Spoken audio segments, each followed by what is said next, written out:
Going through one of the hardest summer of my entire life, it became very apparent that I needed to get out of the city.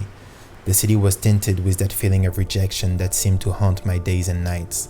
That feeling of sadness and obsessive self-doubt that I could not let go. So I decided to go for a 48 hours detox. I rented a tiny house in the middle of the woods, and I promised myself that without internet or any form of distraction, I would face my issues. But obviously life is not a romantic movie, and the magic doesn't seem to happen when we have a trick. Magic happens when magic happens.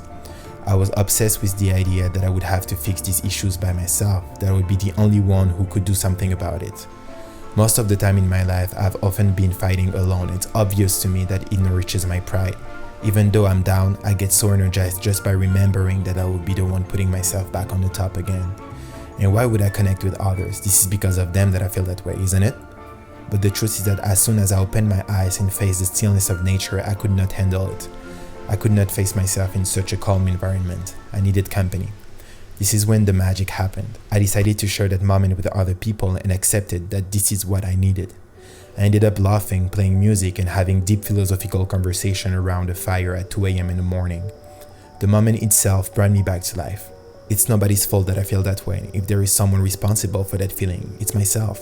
I'm the only one who decided to hide myself, convinced that the world was rejecting me, when I was the only one rejecting myself and choosing a mindset that could only hurt me. I'm not self-made, and nobody is self-made. We're social beings, and we only exist as a part of a community called human nature. The solution is often not the one we think about when we're hurt and emotionally disturbed, and letting ourselves getting surprised by life is probably the best way to get out of depression. No matter how much we value control in our society, we tend to focus on things we just don't have control over.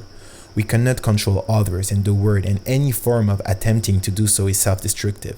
And this is what I constantly learned from nature over and over. Nature is so still, so calm, and at the same time so alive. No matter how much adversity it faces, it always comes back to life. And let's face the fact, it faces adversity all the time, and we do too. Sometimes we have to let the wind choose a direction for us. We have to get wet when facing rain showers, and we have to navigate in the darkness facing late hours at night. But the sun always comes back, and often when and where we don't expect it.